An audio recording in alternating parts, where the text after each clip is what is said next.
Nous sommes en train de découvrir les grandes phases de l'histoire du cinéma mondial en partant de l'origine. On va essayer de partir de l'origine du cinéma pour arriver à la phase actuelle, le 21e siècle. D'accord. Et nous avons, si vous vous rappelez bien, discuté la séance dernière, le rapport étroit qui existe entre la peinture et le cinéma. Un livre très récent que je vous ai communiqué dans la bibliographie relate justement que l'artiste Gutenberg, artiste qui s'appelle Gutenberg, a été le premier artiste peintre à avoir pensé faire défiler des toiles, plusieurs tableaux, et créer ce qu'on appelle le mouvement avec des toiles peintes. Donc sans le savoir, il avait créé le cinéma, déjà au XVIIIe siècle.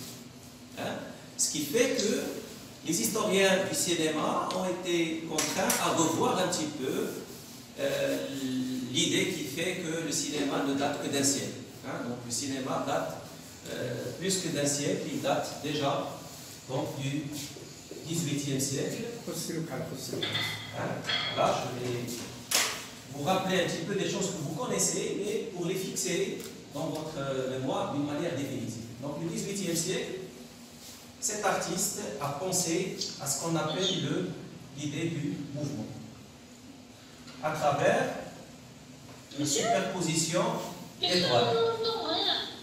À l'époque, donc, il y avait plusieurs thèmes dans la peinture. Le plus important, c'était le thème des paysages. Là, on arrive un peu, on atterrit chez nous, au Maroc, au niveau du cinéma local, pour vous, c'est-à-dire permettre un petit peu de vous exprimer sur la nature de ce cinéma actuellement. Comment se présente le cinéma marocain actuellement, et quels sont selon vous, si vous voulez, les mécanismes qui pourraient lui permettre d'aller vers, c'est-à-dire le grand cinéma, c'est-à-dire nous permettre un petit peu d'avoir des chefs-d'œuvre au niveau de notre cinéma et avoir une place dans l'histoire du cinéma contemporain. Vous voyez que j'ai parlé de l'art moderne, j'ai parlé un peu du 19e, du 18e. Ce sont des siècles qui sont derrière nous. Mais là, nous sommes en train, sans le savoir, nous sommes en train de participer à l'écriture ce qu'on appelle d'un art, ou d'une histoire d'un art contemporain qui ne va être écrite qu'après une période donnée, 80 ans, 100 ans, etc. Donc, espérons que, à travers cette connaissance de l'histoire du cinéma, à travers cette connaissance de l'histoire de la peinture, voilà, universelle, telle qu'on l'a étudiée en S1, vous allez pouvoir par la suite vous-même être vigilant en matière de choix, choix esthétique, choix technique, etc., pour ne pas se répéter. Parce que le problème, du point de vue des critiques de cinéma, c'est l'effet de répétition. On assiste à, c'est-à-dire à des productions qui se répètent. Il n'y a pas de créativité, il n'y a pas de création en matière de cinéma. Il y a aussi ce problème, j'ai parlé du surréalisme tout à l'heure, il y a aussi le problème du mimétisme. C'est quoi le mimétisme? Par exemple, pour me parler de... Voilà, et pour le cinéma marocain, si je parle de mimétisme, de mimer, je parle de quoi? C'est le fait d'imiter la société dans un film. Très bien, transposer les problèmes de la société, le vécu, etc., dans un film sans faire l'effort d'ajouter un plus qui serait de l'ordre de la fiction, bien sûr. Nous avons de très grands réalisateurs marocains qui échappent à ça, mais c'est stéphonique. On a l'impression que le public, c'est-à-dire, commence à découvrir la grande culture cinématographique, du grand cinéma, etc., à travers l'émergence des chaînes, et tout ça, l'ouverture du champ médiatique. Ils ont eu accès à à de grands films et commencent un petit peu à construire leur propre regard critique sur le cinéma qu'ils veulent avoir au Maroc. Qui peut me parler un petit peu d'un film qu'il a interpellé à Tanger, lors de l'expérience de Tanger, et de m'en dire un petit mot là-dessus? On commence par vous, Souhaï. Le film qui vous a interpellé le plus à Tanger, c'était quoi? C'était le film de Moufchakir. Oui. Je crois l'hiver de Pomme, il est non. Vous pouvez le contextualiser un peu dans l'évolution du cinéma marocain? Et donc, il date de quelle période, etc. Qu'est-ce qu'il ajoute aux autres films qui l'ont précédé? En fait, ce qui est particulier dans ce film, c'est qu'il a travaillé sur la pensée. Parce que les réalisateurs marocains ne travaillent pas sur le niveau de la pensée, ils travaillent juste sur la technique et le récit ou bien l'histoire.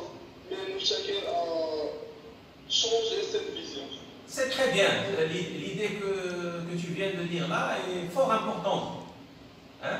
D'ailleurs, tu me rappelles ce que je disais tout à l'heure, c'est qu'à partir de la fin du 19e siècle, l'émergence de la grande littérature russe, grande culture, si vous voulez, transposition en Europe, la Méditerranée et dans le monde par la suite, aux États-Unis, la pensée était devenue importante dans le travail de création. C'est-à-dire que l'art n'était plus seulement une technique. Bien sûr, artisans d'abord, disent les maîtres, hein, d'une manière générale, soit dans la peinture, soit dans les autres arts. Il faut passer par la phase artisanale, apprendre les dés à bas. Il faut être capable de transmettre aux spectateurs c'est-à-dire une philosophie de la vie, hein, quelque chose qui pourrait être important pour transformer sa manière de voir, sa manière de réfléchir, etc. et permettre du coup à la société d'avancer en matière de culture et de pensée. C'est très bien, donc c'est ce qui vous a intéressé. Est-ce qu'on peut avoir un deuxième avis sur les avancées du cinéma marocain d'après votre dernière expérience? Oui. Leh, par exemple, Leh, elle est là? Oui. Oui. Je n'ai pas eu l'occasion de vous poser cette question durant la dernière séance, je vous la pose maintenant. Oui. Le film qui vous a interpellé le plus, c'était quoi? Adam. En fait, tous les films sont celui qui, pour vous, marque une avancée, c'est-à-dire permet au cinéma marocain d'évoluer, hein, d'après l'histoire qu'on a déjà étudiée. Hein. Adam, ouais, parlons d'Adam. Qu'est-ce qui vous a interpellé dans ce film? D'abord, la performance des acteurs est pertinente. Oui. La composition de l'image. La composition, j'ai vu que le directeur de la photographie était inspiré par une peinture de Caravage. Je pense. Le Caravage qu'on a déjà étudié, oui, le Caravage. Oui. J'étais inspiré par ce peintre, et donc j'ai bien aimé ce. Voilà, vous voyez, vous avez aimé le dialogue entre la peinture et le cinéma. Ça prouve que c'est une relation très ancienne, n'est-ce pas? Oui. Et que certains réalisateurs marocains, comme vous avez dit, etc., négligent un petit peu parce qu'ils croient que le chef-d'œuvre, c'est la technique. Hein? C'est la technique, etc.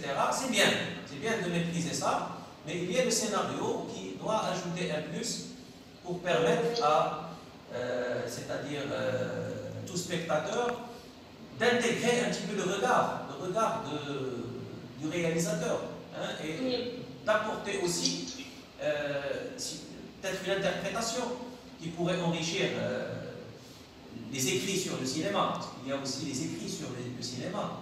Je pense que les professeurs vous en ont parlé aussi.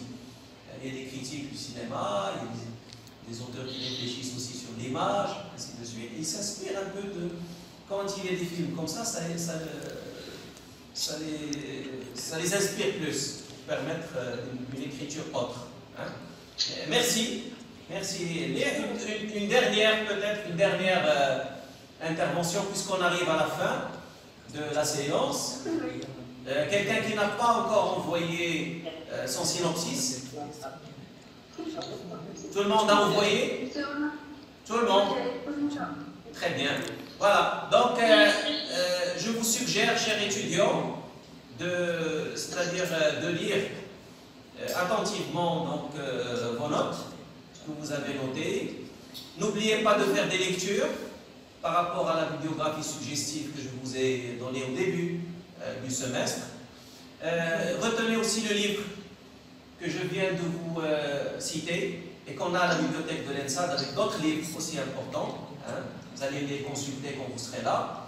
Et n'oubliez pas vos synthèses sur le cinéma muet et le cinéma parlant que je vais récupérer dans 2 semaines pour aussi valider une note c'est-à-dire de participation, de recherche par rapport à la note finale. Et je pense, d'après ce que j'ai vu aujourd'hui, que vous êtes très passionné par l'art, et ça me réjouit, parce que comparé à votre arrivée au début et maintenant, vous êtes vraiment dans le input, comme on dit, vous êtes dedans. Hein? Donc il faut continuer à lire.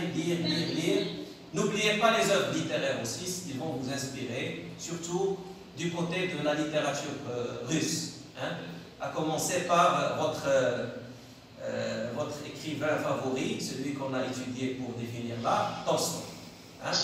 Voilà.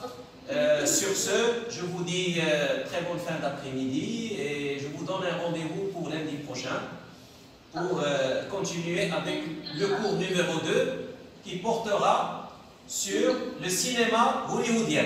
On va parler du Hollywood la prochaine fois, comment ça s'est développé, etc. Faites des lectures entre-temps pour interagir avec moi. Très bonne fin de journée.